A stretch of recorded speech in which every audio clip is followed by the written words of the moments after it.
The soiled utility room is where nursing staff takes our biohazardous material, our soiled linens, and it also has a urinal in it. That's where nursing staff took these babies and left them to die.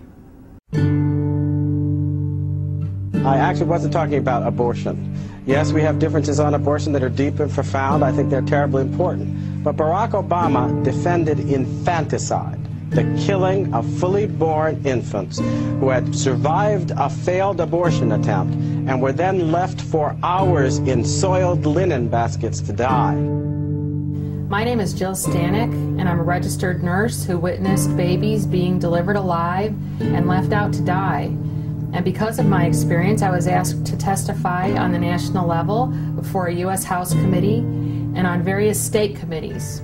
Christ Hospital, and we now know other hospitals and abortion clinics around the country, are involved in an abortion procedure called induced labor abortion. And for this method of abortion, the abortionist inserts a medication into the birth canal of the mom and induces premature labor.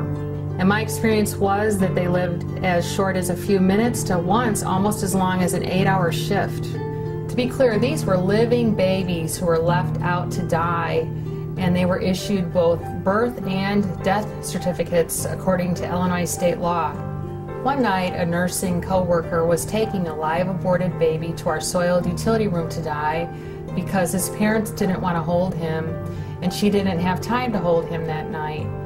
And when she told me what she was doing, I couldn't bear the thought of this suffering child dying alone, and so I cradled and rocked him for the 45 minutes that he lived. He had Down syndrome and was between 21 and 22 weeks old, and he didn't move very much because he was using all of his energy attempting to breathe. And I remember toward the end of his life, I couldn't tell if he was alive or not unless I held him up against the light to see if I could see his little heart beating through his chest wall because their skin is so thin at that age. And after he was pronounced dead, we folded his little arms across his chest. We tied them together with a little string, and I wrapped him in a shroud and took him to the morgue where we took all of our other dead patients. Steve and Pam will tell you that we fought together in the Illinois State Senate against restrictive choice legislation, laws just like the federal abortion laws. When I testified before an Illinois State Senate committee about my experience, Barack Obama was unmoved and actually opposed the Born Alive Infant Protection Act, which was legislation designed to stop this barbaric practice of leaving delivered babies out to die. Barack Obama says that he's all about change and forging a new path. Well, he sure did forge a new one, because on the federal level, this legislation passed unanimously, 98-0. Every Democrat in the U.S. Senate supported this, from Clinton to Kerry to Kennedy to Boxer, and even the pro-abortion group NARAL went neutral on this bill. But this one guy, Barack Obama, thought that infanticide was acceptable and voted to protect it. Some people have said that Barack Obama was uninformed or may not have fully understood the implications of this bill, but he voted against it 3 times. That's calculated.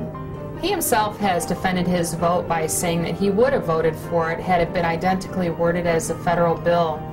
But as chairman of the Health and Human Services Committee in 2003, he stopped the identical wording from being introduced. Barack Obama can play word games, but at the end of the day, his opposition was responsible for living babies being left out to die.